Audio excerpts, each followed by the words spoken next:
अस्सलाम वालेकुम जी, welcome to byte class. I hope आप सब ठीक होंगे। आज हम अपनी क्लाउड कंप्यूटिंग की फाइनल टर्म सीरीज़ में लेक्चर 42 कवर करेंगे which is migrating to cloud.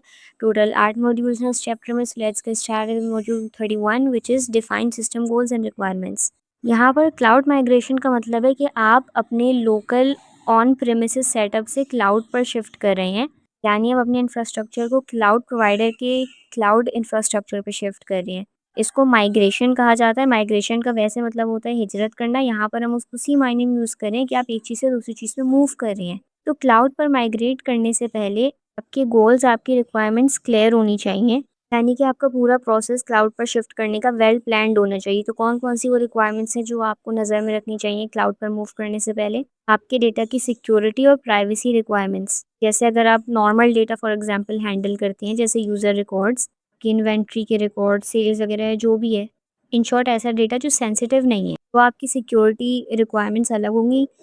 लेकिन अगर आप कॉन्फिडेंशियल डेटा हैंडल करते हैं, हेल्थ केयर से related data, financial data, users की पर्सनल इन्फॉर्मेशन, आइडेंटिटी वगैरह, तो आपकी सिक्योरिटी रिक्वायरमेंट्स अलग होंगी। आप जिस तरह का भी डेटा हैंडल करते हो उसमें किस तरह की सिक्योरिटी रिक्वायरमेंट्स हैं, चीज़ आपको पहले से प्लान करनी चाहिए कि आप अपनी इस तरह की कॉन्फिडेंशियल डेटा को किस तरह से अटैकर्स से, हैकर्स से सेफ रख सकते हैं, प्राइवेट रख सकते हैं। Then it is site capacity plan, यानी आप जो भी काम करते हैं, जिस तरह का भी डेटा हैंडल करते हैं, आपको उसमें ना ज़्यादा क्लाउड स्पेस चाहिए डेटा स्टोर करने के लिए, और उस पूरे डेटा को प्रोसेस करने के लिए आपको कितनी पावर चाहिए जब आप स्टार्ट करें, यानी जब आप इनिशियल स्टेजेस पे हो। दैन स्केलेबिलिटी, यानी कितना ईजिली आप अपने सिस्टम को ग्रो कर सकते हैं जब आपको ज़्यादा यूज़र्स की ज़रूरत हो। System of time and continuity और डिज़ास्टर रिकवरी, यानी कि ऑन एवरेज कितनी देर तक आपका सिस्टम बगैर डाउन टाइम में जाए, बगैर फेल हुए काम कर सकता है, और अगर किसी वजह से फेल होता है आपका सिस्टम, तो उस फेलियर से रिकवर करने में कितना टाइम लगेगा और दोबारा से अपने प्रोसेस को कंटिन्यू करने में कितना टाइम लगेगा। देन आपका बजट, कि आपको कितने ज़्यादा पैसे स्पेंड करने की आपकी कैपेबिलिटी है। सॉफ्टवेयर नीड्स, यानी आपके ऑपरेटिंग सिस्टम, प्रोग्रामिंग लैंग्वेजेस की रिक्वायरमेंट्स, आपके लिए कौन सा ऑपरेटिंग सिस्टम सूटेबल है, कौन कौन सी प्रोग्रामिंग लैंग्वेजेस आपको यूज़ करनी है, अपने टास्क के हिसाब से वो चीज़ डिफ़ाइन करना, प्लान करना। टाइप ऑफ क्लाउड, यानी पब्लिक, प्राइवेट या हाइब्रिड, कौन सा क्लाउड सेटअप आपने चूज़ करना है। टेनेंट सिस्टम, यानी single tenant versus multi tenant, अपने काम के हिसाब से, अपने टास्क के हिसाब से आपके लिए सिंगल टेनेंसी बेहतर है या फिर शेयर्ड मल्टी टेनेंट बेहतर सॉल्यूशन है। देन आपकी बैकअप स्ट्रेटजी क्या है, आप कब और किस तरह अपने डेटा को कॉपी करेंगे, सेव करेंगे। देन क्लाइंट डिवाइसेस, यानी जो भी आपका एप्लीकेशन है, आपकी क्लाउड सर्विस है, वो यूज़र के क्लाइंट के डिवाइसेस पे, या चाहे वो कंप्यूटर हो, टैबलेट्स हो, फ़ोन्स हो, लैपटॉप्स हो, जो भी डिवाइस हो उस पे काम करनी चाहिए। आपकी सर्विस उनकी डिवाइस को सपोर्ट करनी चाहिए। एंड ट्रेनिंग की जाए आपके स्टाफ की कि वो किस तरह से इस नए सिस्टम के साथ डील करेंगे, इसको कैसे मैनेज करेंगे ताकि कोई इशू ना हो सिक्योरिटी के हवाले से। Then APIs and data export requirements. APIs हमें पता है एप्लीकेशन प्रोग्रामिंग इंटरफेस, जब मुख्तलिफ सॉफ्टवेयर प्रोग्राम से एक दूसरे से कम्युनिकेट करना चाहते हैं तो वो एपीआईज़ का यूज़ करते हैं। किस तरह से ये एपीआईज़ एक दूसरे के साथ कम्युनिकेट करेंगे, डिफरेंट सॉफ्टवेयर एक दूसरे से इन एपीआईज़ के ज़रिए कम्युनिकेट करेंगे। और क्लाउड डेटा एक्सपोर्ट मतलब अगर आपको किसी भी ज़रूरत पड़े, आपको किसी भी चीज़ की वजह से क्लाउड से अपना डेटा निकालना है, तो उसका क्या प्रोसेस होगा, आप किस तरह से अपना डेटा क्लाउड से निकालेंगे। देन लास्ट, रिपोर्टिंग रिक्वायरमेंट्स, आप अपने डेटा से किस तरह से इस तरह की रिपोर्ट्स और इस तरह के चार्ट्स वगैरह बना सकते हैं वो फ्यूचर में आपके लिए हेल्पफुल हो। तो ये वो तमाम रिक्वायरमेंट्स थी, वो तमाम क्वेश्चंस थे जिनका आंसर आपके दिमाग में क्लियर होना चाहिए क्लाउड पर माइग्रेट करने से पहले, ताकि आप क्लाउड से मैक्सिमम एडवांटेज ले सकें। Now let's move on to module 232 which is protect existing data in no application. Cloud पर माइग्रेट करने से पहले आपका ऑन प्रेमिसेस लोकल सेटअप पर जितना भी डेटा मौजूद है उन सब का बैकअप लेना बहुत ज़्यादा ज़रूरी है, कि जब आप क्लाउड पर शिफ्ट करें तो उस डेटा को रीस्टोर करना बहुत आसान हो, बहुत एफिशिएंट हो। तो क्योंकि जब आप क्लाउड पर शिफ्ट करते हैं तब डेटा आप खुद बैकअप नहीं ले रहे होते, क्लाउड प्रोवाइडर ले रहे होते, तो आपकी जो भी टास्क है, जो भी काम है, उसकी रिक्वायरमेंट्स के हिसाब से, आपकी डेटा की रिक्वायरमेंट्स के हिसाब से आपने क्लाउड प्रोवाइडर के साथ डिस्कस करके ये चीज़ इंश्योर करनी है कि हर टाइम पीरियड के बाद, एक स्पेसिफिक टाइम पीरियड के बाद आपके डेटा को बैकअप लिया जाए। और आप एज़ अ कंज्यूमर और क्लाउड प्रोवाइडर दोनों इस बात पर एग्री करने चाहिए कि जो भी पीरियोडिक टाइम पीरियड डिसाइड हुआ है वो आपके बैकअप प्लान के लिए बेस्ट है। स्टार्ट में ही, यानी इनिशियल स्टेजेस में ही क्लाउड प्रोवाइडर से आपको आपके डेटा की लाइफ साइकिल, यानी डेटा क्रिएट होने से परमानेंटली डिलीट होने तक, डिस्पोज़ल टर्म्स यानी जब आप अपना डेटा क्लाउड पर से परमानेंटली डिलीट करना चाह रहे हैं, तो क्या टर्म्स एंड कंडीशंस होंगी जिनको फ़ॉलो करते हुए इस चीज़ को इंश्योर किया जाएगा कि आपके कहने पर क्लाउड पर से परमानेंटली आपका डेटा डिलीट कर दिया जाए। यानी एज़ अ यूज़र आपको ये श्योरिटी होनी चाहिए कि जब आपने क्लाउड पर से अपना डेटा डिलीट कर दिया है, तो वो क्लाउड प्रोवाइडर के जितने भी सर्वर्स और बैकअप प्लान्स जो मल्टीपल लोकेशंस में मौजूद हैं, उन सब पर से वो डेटा परमानेंटली डिलीट हो गया है। क्लाउड प्रोवाइडर की तरफ से अगर क्लाउड कंज्यूमर की कुछ रिस्पॉन्सिबिलिटी बनती है रूल्स या रेगुलेशंस फॉलो करने की, डेटा प्राइवेसी के लिए, स्टोरेज के लिए, एक्सेस कंट्रोल के लिए, ये चीज़ें भी क्लाउड प्रोवाइडर के साथ डिस्कस की जानी चाहिए और लीगली इनको लीगल डॉक्यूमेंट्स में ऐड करना चाहिए, क्लाउड एग्रीमेंट के अंदर ऐड करना चाहिए। क्योंकि अगेन क्लाउड में सिक्योरिटी सिर्फ किसी एक की रिस्पॉन्सिबिलिटी नहीं होती है, क्लाउड प्रोवाइडर और क्लाउड कंज्यूमर की शेयर्ड रिस्पॉन्सिबिलिटी होती है। तो जो भी रूल्स एंड रेगुलेशंस हैं वो एग्रीमेंट में मौजूद हैं, उनकी कंप्लाइंस यानी उनको पूरा किया जाना, फुलफ़िल किया जाना प्रोवाइडर और कंज़्यूमर दोनों की तरफ से इम्पॉर्टेंट है। नाउ जब कंज़्यूमर क्लाउड के ऊपर अपनी एप्लीकेशन शिफ्ट कर रहा है, डिप्लॉय कर रहा है क्लाउड के ऊपर, तो उसको अपनी एप्लीकेशन की रिसोर्स रिक्वायरमेंट्स पता होनी चाहिए कि आपकी एप्लीकेशन को सक्सेसफुली काम करने के लिए, ऑन सर्विस रखने के लिए, रन करने के लिए किन-किन रिक्वायरमेंट्स की ज़रूरत है, कौन-कौन सी आईटी रिसोर्स रिक्वायरमेंट्स की ज़रूरत है। तो यहाँ पर कुछ कैरेक्टरिस्टिक्स कुछ फीचर्स दिए हुए हैं जो कंज्यूमर को अपनी एप्लीकेशन के लिए पता होने चाहिए। हाई वर्सेस लो डिमांड पीरियड्स यानी कौन-सा वक़्त है जब आपकी एप्लीकेशन पे बहुत ज़्यादा ट्रैफ़िक होता है और कौन-सा वक़्त है जब आपकी एप्लीकेशन पे बहुत कम ट्रैफ़िक होता है। तो ये हाई और लो डिमांड पीरियड्स कंज्यूमर को पता होने चाहिए। एंड एवरेज यूज़र्स यानी एक वक़्त में साइमल्टेनियसली एक साथ ऑन एवरेज कितने यूज़र्स आपकी एप्लीकेशन इस्तेमाल कर रहे होते हैं। इन यूज़र्स की एक एवरेज तादाद पता होनी चाहिए कि उसी तादाद के हिसाब से एप्लीकेशन को मैनेज किया जा रहा होता है। अगर यूज़र्स ज़्यादा होते हैं तो उनको मैनेज करने के लिए ज़्यादा रिसोर्सेज़ की ज़रूरत होती है। अगर कम होते हैं तो उनको मैनेज करने के लिए कम रिसोर्सेज़ की ज़रूरत होती है। डिस्क स्टोरेज रिक्वायरमेंट्स इस एप्लीकेशन पर मौजूद डेटा और यूज़र्स का डेटा उन सबको स्टोर करने के लिए आपकी स्टोरेज कैपेसिटी क्या होनी चाहिए, बैकअप कितनी कैपेसिटी का होना चाहिए, ये तमाम storage requirements. Then RAM usage यानी डेटा को प्रोसेस करने के लिए और एफिशिएंटली सक्सेसफुली प्रोसेस करने के लिए कैसी रैम रिक्वायर्ड है। देन आपकी एप्लीकेशन कितनी बैंडविड्थ कंज्यूम करेगी, कितनी उसकी नेटवर्क रिक्वायरमेंट्स क्या-क्या हैं। बैंडविड्थ कंजम्पशन का मतलब होता है ये मेजर करना कि कितना डेटा ऐप और इंटरनेट के बीच में ट्रैवल करता है। जो हाई बैंडविड्थ ऐप्स होती हैं वो इंटरनेट या फिर मोबाइल डेटा बहुत ज़्यादा यूज़ करती हैं। उनको एफ़िशिएंटली रन करने के लिए स्ट्रॉन्ग इंटरनेट कनेक्शन की ज़रूरत होती है और जो लो बैंडविड्थ होती हैं, वो स्लो नेटवर्क पे भी अच्छे से काम करती हैं। वीडियोज़ और जो पिक्चर्स वगैरह होती हैं, लार्ज पिक्चर्स उनके लिए हाई बैंडविड्थ की ज़रूरत होती है और जो टेक्स्ट वगैरह होती हैं या फिर कुछ स्मॉल अपडेट्स होती हैं, उनके लिए लो बैंडविड्थ भी सही होती है। डेटा कैशिंग नीड्स इसका मतलब है डेटा कैशिंग का मतलब है आपकी फ़ाइल्स, चाहे वो इमेजेज़ हों, आपका डेटा हो, जो भी उसकी कॉपीज़ स्टोर करना आपके फ़ोन पर, आपके कंप्यूटर पर, आप जहाँ भी यूज़ कर रहे हैं। इन शॉर्ट फ़ाइल सेव करने के लिए या कुछ डाउनलोड करने के लिए ये यूज़ की जा रही होती है। कोई भी चीज़ बार-बार डाउनलोड करने से डेटा कैशिंग के ज़रिए आपको स्टॉप किया जा रहा होता है और कोई भी एप्लीकेशन जल्दी खोलने के लिए और यूज़र का डेटा सेव करने के लिए डेटा कैशिंग यूज़ की जा रही होती है। आपकी फ़ाइल्स वगैरह जो सेव होती है उसके लिए आपकी डिवाइस पर चाहे वो जो भी डिवाइस हो उस पे थोड़ी-सी स्टोरेज स्पेस की भी ज़रूरत होती है डेटा कैशिंग को।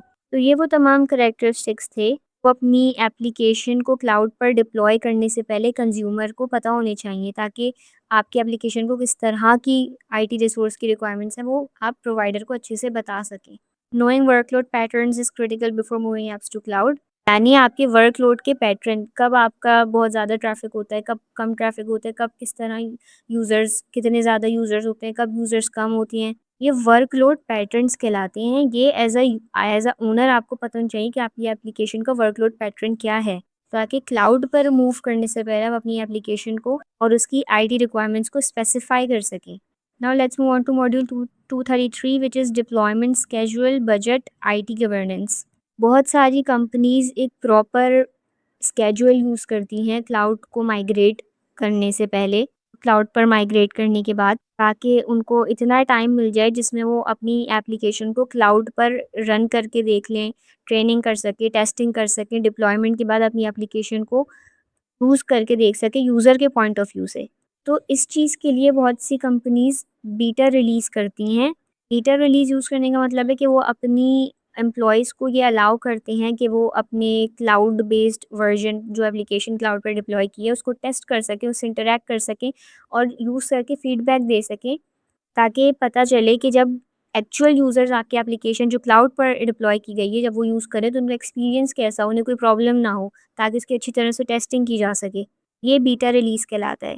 नाउ क्लाउड पर अपनी एप्लीकेशन डिप्लॉय करने के लिए कंपनीज़ कुछ की बजट फैक्टर्स मेजर करती हैं, जिसमें वो अपनी टोटल आईटी कॉस्ट मेजर करती हैं। जैसे अगर वो अपना खुद का डेटा सेंटर बनाएँ, इन हाउस डेटा सेंटर, उसकी क्या कॉस्ट होगी। इसके अलावा जो भी आईटी स्टाफ है उनकी सैलरीज़, सॉफ्टवेयर के लाइसेंसेस, हार्डवेयर को फिक्स करना, उसकी मेंटेनेंस करना, इन तमाम फैक्टर्स को की बजट फैक्टर्स को मेजर करके वो निकालते हैं टोटल कॉस्ट ऑफ ओनरशिप।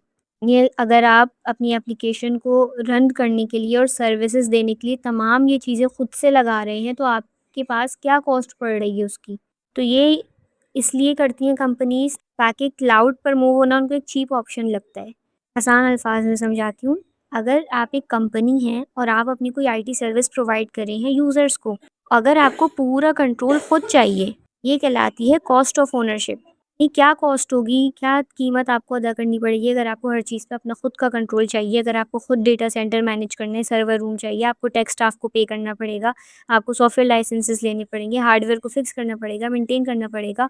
ये तमाम चीज़ें आप कैलकुलेट करेंगे तो आपकी निकल के आएगी टोटल कॉस्ट ऑफ ओनरशिप, यानी ये वो अमाउंट है, वो कीमत है जो आपको अदा करनी पड़ी है अगर आप हर चीज़ का खुद कंट्रोल लें। लेकिन दूसरा ऑप्शन क्या है, आप क्लाउड पे मूव करें। क्लाउड पे मूव करने के बाद आपको आईटी स्टाफ को मैं पे नहीं करना, आपको डेटा सेंटर आपका अपना नहीं है, उसे प्रोवाइडर मैनेज कर रहे हैं, आपको सॉफ्टवेयर के लाइसेंसेस देने की ज़रूरत नहीं है, हार्डवेयर फिक्स करने की, मेंटेनेंस देने की ज़रूरत नहीं है। तो इस सिचुएशन में ये ऑप्शन क्लाउड पे मूव करने का, माइग्रेट करने का ऑप्शन कंपनीज़ को चीप लगता है। देन आपको आईटी गवर्नेंस रिक्वायरमेंट्स दी गई हैं, यानी वो रूल्स जिसकी वजह से कंपनी क्लाउड सर्विसेज को सेफ सिक्योर तरीके से यूज़ कर सकती है। अलाइन विद बिजनेस स्ट्रैटेजी, यानी आप किस तरह से क्लाउड सॉल्यूशन को अपने कंपनी की बिजनेस स्ट्रैटेजी के साथ अलाइन कर सकते हैं। यानी जो भी आपकी कंपनी के गोल्स हैं, क्लाउड आपको हेल्प करे उन गोल्स तक पहुंचने में, क्लाउड आपको सपोर्ट करे जो भी आपका बिजनेस करना चाहता है उसमें। दैन डिफाइन कंट्रोल्स, यानी क्लाउड के अंदर और बाहर कौन कौन उसको एक्सेस कर सकता है, कंट्रोल्स आइडेंटिफाई करना, ताकि एप्लीकेशन सेफ तरीके से करेक्टली काम कर सके। जैसे कि क्लाउड ऐप के अंदर सिक्योरिटी चेक्स वगैरह सेटअप किए जाएँ, ताकि एरर्स वगैरह को रोका जा सके। तो क्लाउड के बाहर के कनेक्शंस को रोका जाए, प्रोटेक्ट किया जाए, ताकि हर चीज़ स्मूथली रन करती रहे। सेट एक्सेस कंट्रोल पॉलिसीज़, यानी कि एक क्लियर लिस्ट बनाई जाए कि कौन है जो आपके सिस्टम को यूज़ कर सकता है, और हर पर्सन को जो भी आपका सिस्टम यूज़ कर रहा है, उनको सिर्फ वही एक्सेस दिया जाए उन टूल्स का, उस डेटा का जो उनको अपनी जॉब करने के लिए जिसकी ज़रूरत है। यानी हर यूज़र को आप सिर्फ उतना ही एक्सेस दें जिसकी उसे ज़रूरत है। Then clarify error logging, monitoring, reporting by provider, यानी कि आपको ये पता होना चाहिए कि क्लाउड कंपनी किस तरह से सिस्टम में आने वाले एरर्स को रिकॉर्ड करती है, इवेंट्स को रिकॉर्ड करती है, एरर्स के साथ कैसे डील करती है, और आपको ये आना चाहिए कि मॉनिटरिंग टूल्स कैसे यूज़ करने हैं। जो भी आपको लॉग्स वगैरह दिए जाएँ, यानी जो भी इन्फो दिया जाए आप उसको अच्छे से पढ़ें। नाउ अगले 5 मॉड्यूल्स में हम ये पढ़ेंगे कि किस तरह से एक कंप्लीट क्लाउड बेस्ड सॉल्यूशन को डिज़ाइन किया जाता है। क्या-क्या रूल्स होते हैं, प्रोसीजर्स होते हैं, मेथड्स होते हैं, सब यहाँ पर हम एक मॉड्यूल में कंबाइन करके पढ़ेंगे। सो नेक्स्ट इज़ मॉड्यूल 234 से 238, डिज़ाइनिंग क्लाउड सॉल्यूशन। सबसे पहले इसके बाद डिज़ाइन फ़ेज़ होता है, जिसमें फंक्शनल और नॉन फंक्शनल रिक्वायरमेंट्स होती हैं, यानी कि वो रिक्वायरमेंट्स कि आपका सिस्टम कौन-कौन सी फंक्शनल एक्टिविटीज़ परफ़ॉर्म करेगा, यानी वो टास्क जो आपका सिस्टम परफ़ॉर्म कर सकता है, वो फंक्शनल रिक्वायरमेंट्स है। और नॉन फंक्शनल रिक्वायरमेंट्स आपके सिस्टम की परफ़ॉर्मेंस, रिलायबिलिटी, मेंटेनेबिलिटी, यूज़ेबिलिटी, यानी कि ऑन एवरेज कितने यूज़र्स एक साथ एफ़िशिएंटली आपकी सर्विस यूज़ कर सकते हैं, आपका सिस्टम का एवरेज डाउन टाइम क्या है, कितनी जल्दी आपकी सर्विस डाउन टाइम के बाद रिकवर की जाती है, आपके सिस्टम की परफ़ॉर्मेंस कैसी है, हर स्पेसिफिक टाइम पीरियड के बाद कैसे आपकी सिस्टम को मेंटेन किया जाता है, ये सारी नॉन फंक्शनल रिक्वायरमेंट्स कहलाती हैं। क्लाउड सॉल्यूशन डिज़ाइन मैट्रिक्स, ये सिंपली उन रूल्स की एक लिस्ट है, एक चेकलिस्ट है, जिसका काम है ये मेक श्योर करना कि कोई क्लाउड एप्लीकेशन सेफ़ है, रिलायबल है और हमेशा एफिशिएंटली प्रॉपर्ली काम करती रहती है। पहला मैट्रिक्स है हमारा एक्सेसिबिलिटी। इसका मतलब है कि कौन आपकी एप्लीकेशन को देख सकता है और उसको यूज़ कर सकता है। ये आपका काम है डिसाइड करना कि कौन-कौन आपकी एप्लीकेशन को यूज़ कर सकता है। जैसे अगर आपकी एप्लीकेशन हर किसी के लिए अवेलेबल है, किसी पब्लिक वेबसाइट की तरह या फिर आपने रिस्ट्रिक्शन लगाई है कि सिर्फ़ अलाउड लोग देख सकते हैं, उसमें लॉगिन कर सकते हैं, किसी प्राइवेट कंपनी के डेटाबेस की तरह। ये एक्सेस मैक्सिमाइज़ करना, हर किसी के लिए अवेलेबल रखना, ये रिस्ट्रिक्ट करना कि सिर्फ़ ऑथराइज़्ड लोग उसको यूज़ कर सकें, ये एक्सेस डिफ़ाइन करना, ये आपकी ज़िम्मेदारी है। Next audit. ऑडिट का मतलब होता है एक ट्रैक रखना, एक रिकॉर्ड रखना। आपकी ऐप में होने वाली हर चीज़ का एक डिजिटल नोट्स बना के रखना। यानी आपका सिस्टम ऑटोमैटिकली लॉग्स लिखे जब भी कुछ इम्पोर्टेंट चीज़ होती है और अगर कोई एरर आते हैं आपके सिस्टम में कुछ कुछ भी गलत होता है तो उस चीज़ को भी रिकॉर्ड करे ताकि बाद में आप उस चीज़ को देखकर देख सकें कि किसने क्या किया और आप फिगर आउट कर सकें ताकि फ्यूचर में आने वाले एरर्स को रोका जा सके। अवेलेबिलिटी का मतलब होता है कि कितनी देर आपकी सर्विस अवेलेबल रहती है, ऑनलाइन रहती है। ये इसलिए है ताकि आप मेक श्योर कर सकें कि आपकी ऐप कभी क्रैश नहीं होती, कभी ऑफ़लाइन नहीं जाती, अनअवेलेबल नहीं होती। जब यूज़र्स उनको एक्सेस करने की कोशिश करते हैं तो उनको कोई प्रॉब्लम नहीं होती। आपको ये स्पेसिफ़िकली फ़िगर आउट करना पड़ता है कि कितने दिन में, कितने घंटे, कितने दिन हफ़्ते में आपकी जो भी ऐप है, क्लाउड ऐप है, वो रनिंग में रहती है। और किसी भी क्रैश से बचने के लिए, उसको प्रिवेंट करने के लिए आप रिडंडेंसी यूज़ करते हैं। हम पहले भी पढ़ चुके हैं रिडंडेंसी क्या होती है, यानी आप एक्स्ट्रा कॉपीज़ बना के रखते हैं अपनी ऐप की ताकि अगर कोई एक ब्रेक हो जाती है, तो फ़ौरन से जो भी एक्स्ट्रा कॉपी है, रिडंडेंट कॉपी, वो टेक ओवर कर सके और यूज़र्स के लिए सर्विस अनअवेलेबल ना हो। Then backup. यानी सेफ्टी के लिए कॉपीज़ बना के रखना, आपके डेटा के लिए इंश्योरेंस पॉलिसी की तरह होता है। इसमें भी आपको प्लान करने की ज़रूरत है कि आपको अपने डेटा को बैकअप में रखने के लिए उसकी क्या कॉस्ट आएगी और अगर कुछ गलत होता है और आपको बैकअप की ज़रूरत पड़ती है, तो कितनी ज़्यादा क्विकली, कितनी ज़्यादा फ़ास्ट आप उस चीज़ों को वापस से कंटिन्यू कर सकती हैं, बैकअप को अप्लाई कर सकते हैं। अगर कोई दूसरी कंपनी आपका क्लाउड होस्ट कर रही है, तो उनके बैकअप से रिलेटेड क्या रूल्स या स्टैंडर्ड्स हैं, आपको पता होने चाहिए। क्योंकि अगर उनके रूल्स सही नहीं होंगे, तो आप उनसे बोल सकते हैं कि अपने रूल्स चेंज करें आपकी रिक्वायरमेंट्स के हिसाब से। देन कैपेसिटी एंड स्केलेबिलिटी यानी करंट आपकी कंप्यूटर की, आपकी सर्विस की क्या-क्या नीड्स हैं क्लाउड पर मूव करते हुए। फ्यूचर में आपका स्केलेबिलिटी के लिए क्या प्लान है? इस तरह से आप अपनी सर्विस को और बढ़ा सकते हैं या फिर डिक्रीज़ कर सकते हैं ज़रूरत के मुताबिक। यानी आपकी इनिशियल और फ्यूचर डिमांड दोनों को प्लान करना है पहले से। हॉरिज़ॉन्टल वर्टिकल स्केलिंग क्या होती है? हम पहले बहुत दफ़ा पढ़ चुके हैं, एक दफ़ा फिर से हम रिवाइज़ कर लेते हैं। हॉरिज़ॉन्टल स्केलिंग का मतलब होता है जब आप मज़ीद रिसोर्सेज़ ऐड कर रहे होते हैं अपने एग्ज़िस्टिंग इंफ्रास्ट्रक्चर के अंदर वर्कलोड को डिस्ट्रीब्यूट करने के लिए और वर्टिकल स्केलिंग में आप ऑलरेडी एग्ज़िस्टिंग इंफ्रास्ट्रक्चर की कैपेसिटी बढ़ा रहे होते हैं। अगेन वर्कलोड को डिस्ट्रीब्यूट करने के लिए। तो ये चीज़ें आपको पहले से प्लान करनी होती है। नेक्स्ट कॉन्फ़िगरेशन एंड डिप्लॉयमेंट यानी आपको ये मेक श्योर करना चाहिए कि आपकी एप्लीकेशन अच्छे से काम करती है और अच्छे से दिखती है तमाम डिवाइसेस पे, चाहे कंप्यूटर हो, फ़ोन हो, वेब ब्राउज़र हो या फिर कोई भी ऑपरेटिंग सिस्टम हो, उसके साथ अच्छे से काम करती है। और अपनी ऐप के लिए लॉन्च पहले से प्लान करना, जो भी आप फ्यूचर में अपडेट्स करेंगे अपनी ऐप सर्विस में, वो यूज़र की डिफरेंट डिवाइसेस के साथ कंपैटिबल हो, इन चीज़ों की भी पहले से प्लानिंग करना। देन एनवायरनमेंट यानी ग्रीन कंप्यूटिंग, आप अपनी एप्लीकेशन को इस तरह से बिल्ड करें कि वो कम से कम पावर यूज़ करे, एनर्जी यूज़ करे, कि कार्बन फुटप्रिंट रिड्यूस किया जा सके, कम किया जा सके। कार्बन फुटप्रिंट रिड्यूस करने का मतलब है आप कम से कम ऐसी चॉइसेस अपनी डेली लाइफ में करें जिससे ग्रीन हाउस गैसेस हवा में रिलीज़ होती हैं, मेनली कार्बन डाइऑक्साइड। कम पावर, कम एनर्जी इस्तेमाल करें।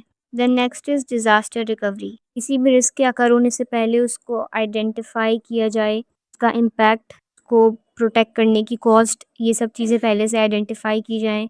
अपने सिस्टम को उससे बचाने के लिए सिक्योरिटी प्रिवेंशन मेथड्स यूज़ किए जाएँ। मिटिगेशन का मतलब होता है उस रिस्क से होने वाले आपके सिस्टम पर इम्पैक्ट को कम किया जाए। यानी आपके सिस्टम को कम से कम नुकसान हो। जैसे कि फॉर एग्ज़ाम्पल आपके पास बैकअप प्लान रेडी होना चाहिए, अपनी ऐप को सेफ़ और रनिंग फ़ॉर्म में रखने के लिए ताकि अगर कुछ अनएक्सपेक्टेड होता है, तो आपकी सर्विस सेफ़ रहे और अवेलेबल रहे। एंड इट इज़ इंटीरोपरेबिलिटी यानी ये मेक श्योर करना कि आपकी क्लाउड एप्लीकेशन ईज़िली दूसरी क्लाउड एप्लीकेशन के साथ डेटा शेयर कर सके, डेटा उनसे यूज़ कर सके, ले सके, डेटा एक्सचेंज कर सके। दैन इट इज़ मेंटेनेबिलिटी यानी जो भी क्लाउड सॉल्यूशन है वो इस तरह से डिज़ाइन किया जाना चाहिए ताकि जो कोड है वो रीयूज़ हो सके, लूज़ कपलिंग के ज़रिए। लूज़ कपलिंग का मतलब होता है, आप अपने सॉफ्टवेयर का कोड इस तरह से लिखें कि वो डिपेंडेंट ब्लॉक ऑफ कोड हो। यानी कि आपके सॉफ्टवेयर का हर पार्ट, चाहे लॉगिन हो, पेमेंट प्रोसेसिंग हो, ईमेल नोटिफ़िकेशन हो, सब इंडिपेंडेंटली काम कर रहा हो, एक दूसरे पर डिपेंडेंट ना हो, ताकि अगर किसी एक मॉड्यूल के अंदर कोई चेंज किया जाए किसी वजह से, तो उससे किसी दूसरे मॉड्यूल पर कोई इम्पैक्ट ना पड़े।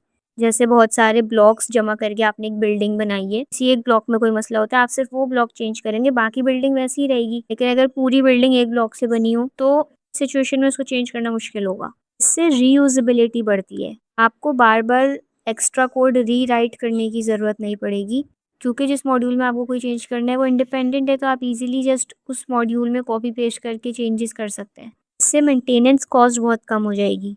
Then next is performance. This matrix is about making your cloud application run fast and smooth. आप अपने सिस्टम में, वेबसाइट पे, एप्लीकेशन में ऐसी इमेजेस या ग्राफिक्स का यूज़ नहीं करें जो बहुत ज़्यादा हैवी हो, ताकि आपके सिस्टम को लोड होने में बहुत ज़्यादा टाइम ना लगे। और यूज़ कैशिंग मतलब जितना भी फ्रिक्वेंटली यूज़ होने वाला डेटा है, जो बार बार यूज़ होता है, उसको कैशे में रखा जाए, क्विक एक्सेस ताकि किया जा सके उस डेटा को। कैशे आपके ब्राउज़र के अंदर एक ऐसा छोटा-सा मेमोरी का हिस्सा होता है जिसमें टेम्परेरी डेटा स्टोर किया जा रहा होता है, जो कि बार-बार यूज़ होता है। ताकि जब भी उस फ्रीक्वेंटली यूज़ होने वाले डेटा को एक्सेस करने की कोशिश कीजिए, तो बार-बार आपकी ऐप को स्क्रैच से हर दफ़ा रीलोड करने की ज़रूरत ना पड़े, डेटाबेस से फैच करने की ज़रूरत ना पड़े। इसलिए कैशेज़ का इस्तेमाल किया जाए। बॉटलनेक्स को फिक्स किया जाए। बॉटलनेक्स यानी ऐसी सिचुएशंस, ऐसी जगहें जहाँ पर आपका सिस्टम स्लो हो जाता है, किसी ट्रैफिक जैम की तरह। तो उनको ढूँढा जाए, ऐसे बॉटलनेक्स को उनको पहले से फिक्स किया जाए ताकि कोई प्रॉब्लम ना हो।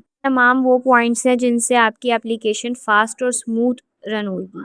देन प्राइवेसी, आप अपने सेंसिटिव डेटा को अनऑथराइज्ड लोगों से प्रोटेक्ट करें, ये कहलाती है प्राइवेसी।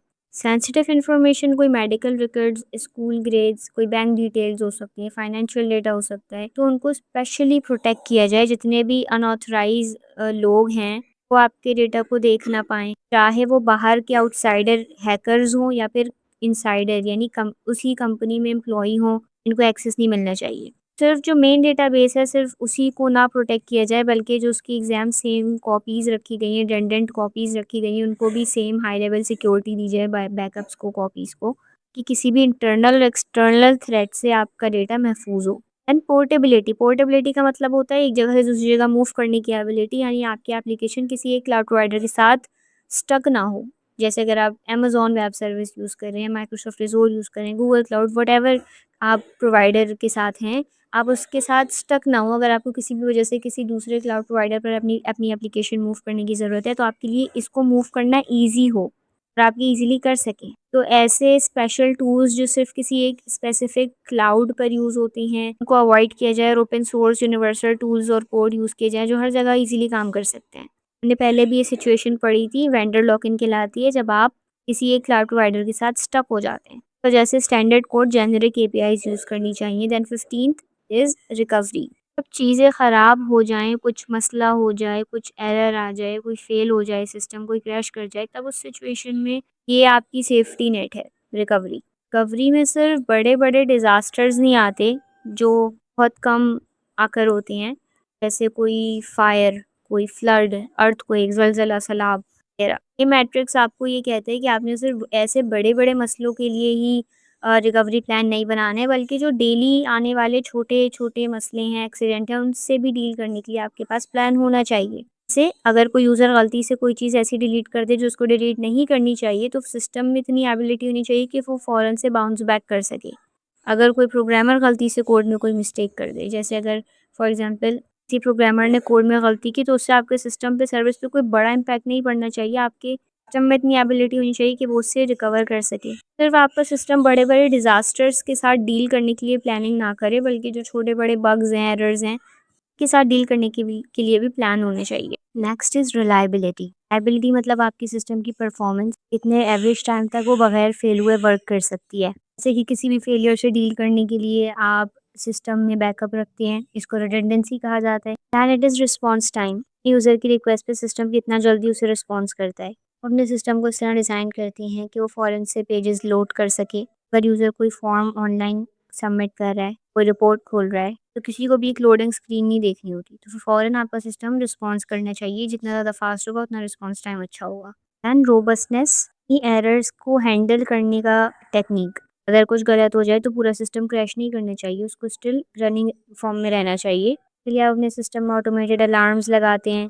क्लाउड का कोई एक पार्ट अगर ओवरलोड हो जाए, फिर कोई एरर आ जाए वहाँ पर, उसके कंप्लीटली क्रैश होने से पहले ही अलर्ट्स मिल जाते हैं। रोबस्टनेस मतलब ग्रेसफुली एरर्स के साथ हैंडल करना।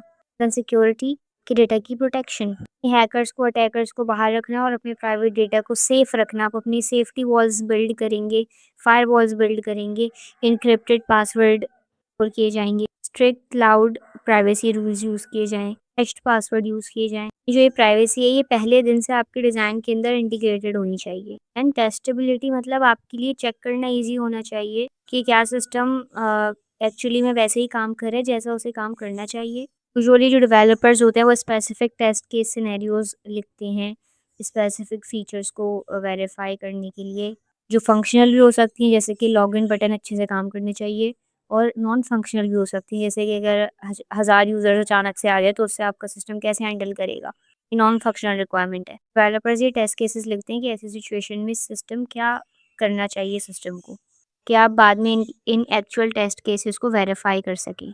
एंड यूज़ेबिलिटी मतलब आपकी ऐप ईज़ी टू यूज़ होनी चाहिए, यूज़र के लिए सिंपल होनी चाहिए, क्लीन होनी चाहिए, उसका यूआई क्लीन होना चाहिए ताकि जो रियल कस्टमर्स हैं वो उसको ईज़िली यूज़ कर सकें। आपको पहले कोई एक बेसिक वर्जन, एक प्रोटोटाइप बनाना चाहिए ताकि रियल यूज़र्स उस पे ट्राई कर सकें, फिर उनका फीडबैक लेना चाहिए। जो पार्ट्स उनको कन्फ्यूज़िंग लगते हैं उनको फिक्स करना चाहिए फाइनल प्रोडक्ट बनाने से पहले। तो ये वो तमाम सक्सेस मैट्रिसेस थे किसी भी क्लाउड डिज़ाइन को जज करने के लिए कि क्या वो एक हाई क्वालिटी डिज़ाइन है या नहीं। इसी के साथ हमारा चैप्टर यहाँ पर खत्म हुआ। टोटल 8 मॉड्यूल्स से इस चैप्टर में। अगर कोई क्वेश्चन या फीडबैक हो तो कमेंट डाउन बिलो, वीडियो को लाइक करें, चैनल को सब्सक्राइब करें, फ्रेंड्स के साथ शेयर करें। टिल द नेक्स्ट वीडियो, अल्लाह हाफ़िज़।